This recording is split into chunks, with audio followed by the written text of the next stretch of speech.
Hey, buddy, watch this. Hello. Regis Kilbin is the name and Hearthstone is the game. And these are the 10 best card reveals from the journey to Unguro.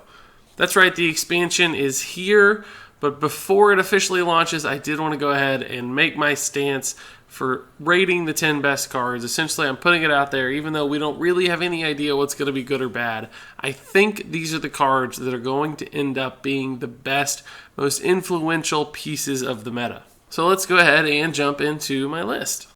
Starting off with number 10, it is the Hunter spell Stampede. This is a kind of card we've sort of seen before with something like Lock and Load for Hunter, which was similar in a way, but was more about spells than beasts. But that cost 2 mana. This one only costs 1 mana. Sometimes Hunter spells aren't exactly what you need for very specific board states, but being able to develop minions is almost always going to be beneficial in some way. So I think that this is a more consistent and predictable version of Lock and Load that's a little bit cheaper and is probably going to reinforce Hunter's play style even better.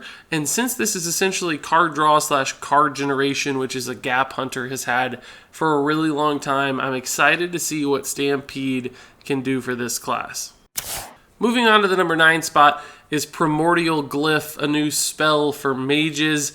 And this one just very simply allows you to discover a spell, so it cycles itself immediately. And Mage has some very good spells to discover, and a lot of them are going to have perfect answers to the board state or whatever you might need, whether that's face damage or a board clear. Typically, you're going to find something halfway close to what you need, and the fact that you get to reduce its cost by 2 means that you basically get to play Primordialglyph for free if you do that in a single turn, or you get to save up a pretty big tempo swing style of play for the future. Not to mention Primordialglyph also feeds in to the new Mage quest that requires you to play spells that weren't a part of your deck. So everything about this card seems to line up really nicely for the class. As we move on to the number 8 spot, Clutch Mother Savas for Warlock. This is yet another one where it's going to fit the style of deck and the style of play that Warlock is trying to accomplish so darn well in my mind, because this is yet another card that rewards discards, and it seems almost inevitable that discard Warlock is going to be one of the biggest forces in the meta. At the very least, it's going to be the first thing people try, whether or not it's good, because it seems like it's going to be awfully good. And since Clutch Mother Savas is going to be so encouraging to that style of play and probably provide you with some pretty big tempo kinds of plays, since she'll be a 2-mana 6/6. Even a 2-mana 4/4 will be enough to make this a dominating force if you're in some sort of early game zoo style of discard deck. So Clutch Mother Savas not only reinforces the style of play that Warlock is trying to run with in Journey to Unguro, but seems like she's going to be a very key part of making that successful. Up next at my number 7 spot is the first of the legendary quests on this list. This one is Mages Open the Waygate, and its reward is Time Warp, which if you're a little behind, Time Warp essentially allows you to take an extra turn in the game. That's right. That's exactly what it sounds like. It's pretty crazy. So you can do all kinds of things, setting up ridiculous combos like playing 4 big giants, ending your turn, taking a second turn, and attacking with those giants immediately, essentially giving those giants charge. There's also going to be some fun burst damage stuff too, I'm sure, where you just need multiple turns, or setting up some kind of ridiculous Archmage Antonidas combo. The options here seem potentially limitless, and I'm not even sure we've all determined what's going to be best for Open the Waygate, but this is the kind of card where it's going to help people end the game. And cards that set up ways to finish and win games are typically very, very good, so I have a great feeling about Open the Waygate's potential for success. Moving on to the number 6 spot is Gluttonous Ooze. This one might not look too fancy, but this card just does so much for its cost. And we've already seen Acidic Swamp Ooze as a very popular tech card in Hearthstone. It's the kind of card you can throw into almost anything just because there are so many weapons in the meta. And this is only a slightly more expensive option that adds an even more defensive potential to the mix, because not only does this destroy the weapon, but it also adds its attack to you as armor. So it can often be, 4 damage weapon becomes an 8 health swing essentially, which is huge for 3 mana, plus it develops a 3/3 body, which isn't all that terrible for the cost. So there's a lot of upside on this card as long as there are any weapons in the meta, and it looks like there will always be weapons in the meta. So I think Gluttonous Ooze is going to be the new tech card of choice in Hearthstone. For my number 5 spot, I have another legendary quest with Hunters, the Marsh Queen. There's a lot of controversy over whether this card will be great and game destroying or whether it will be terrible. I don't think it's going to destroy the game, but I think it's going to be awfully good because any card that reinforces the style of play where you get out on the board very fast with low-cost minions and essentially tends towards that aggro style of play, but then also gives you a reward with Queen Carnassa that bails you out and draws you resources and helps you refill. I think that's a dangerous combination that has the potential to do a lot of work. I don't think that it's going to be an all one-drop style of deck for Hunter. I think there's going to be an aggro/mid-range variant that makes the Marsh Queen work the best, but I still think that this is going to be Hunter's route to success in the meta, and that's going to make Marsh Queen a very important and very strong card in Journey to Ungrow. Up next at the number 4 spot is Elise the Trailblazer, our newest take on Elise Starseeker. This time around, she's a 5 mana 5/5, so she got a little buffer while traveling through the jungles of Ungrow. And I really like Elise's battle cry here. Shuffle a sealed Ungrow pack into your deck. And if you're not aware, the sealed Ungrow pack is essentially a 2 mana draw 5 cards spell. Now, you don't draw them, you generate them from hand, so they can be any other Ungrow cards with a slight bias towards legendaries and epics. In other words, you get more than you might get in a typical card pack. So it sounds like more often than not, you're going to get some high value kinds of cards out of the pack, and being able to generate that many cards in your hand is a huge long-term value play. So in any sort of control deck, at least the Trailblazer is just going to give you so much extra ammunition to win the game. And she's got a great body herself for 5 mana that this seems a bit like a no-brainer to me.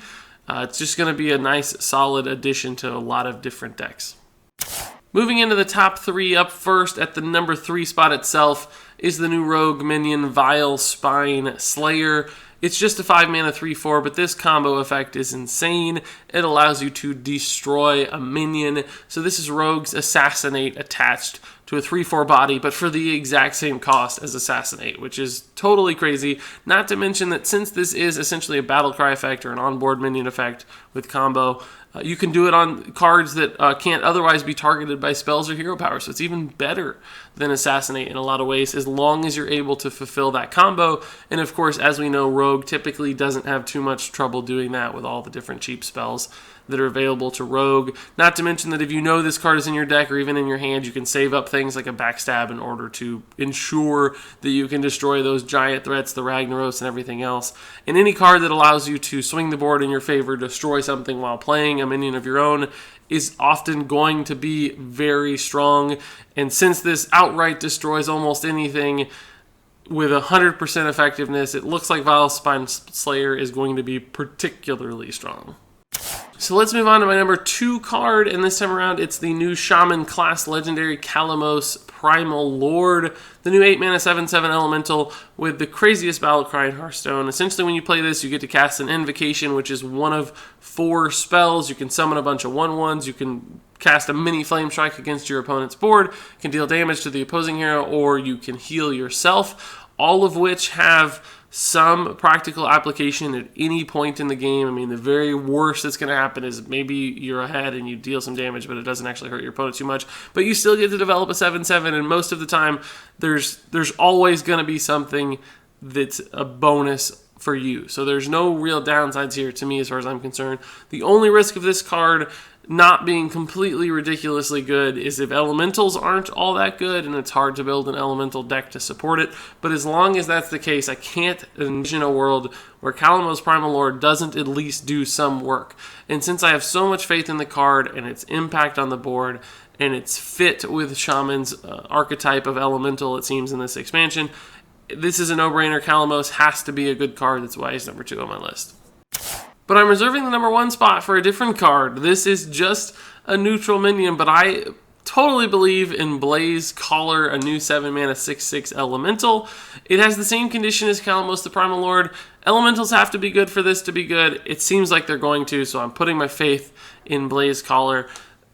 The fact that you can develop a 6/6 body but also deal 5 damage as a battle cry is just totally crazy. Fire Elemental is not a card we see a ton of play from, but it's an awfully good card that if you ever run mid-range Shaman, it could very well fit if Jades weren't such an important package for Shaman right now. But Blaze Caller is essentially a bigger and better Fire Elemental, and the fact that you can do 5 damage instead of 3 is so much more significant because so many things have 5 health, not 3. So this card is basically Fireland's Portal, where you're guaranteed to get a 6/6 minion off, which is just so much better because Fireland's Portal is already a good card, and the lack of consistency is its only problem. Not to mention that this battle cry is actually better than a spell in a lot of ways. You can do all the same things, and you can hit minions that can't be targeted by spells or hero powers, which might actually be a real concern in Unguro with Adapt and the ability to give a lot of minions that option. So, super consistent card as long as elementals work. Great body, an amazing effect. It's an elemental itself, so it continues the elemental chain.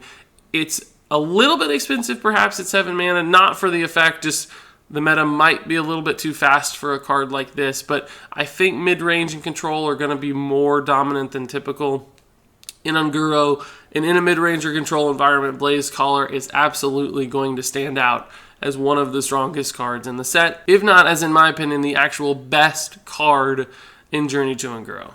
And there you have it. That's my list. My 10 favorite card reveals. The 10 cards I think are going to be the most impactful in the Journey to Unguro meta. So I'm sure you guys have a totally different list. Which cards do you think are going to be the best in Journey to Unguro? Share that list below. I want to read what you guys have to say. You got to get your predictions in soon because the expansion is basically here. And we want to know whether you were wrong or right. So leave a comment below with what your take on this topic is. But until then, thank you so much for watching. And until next time, game on.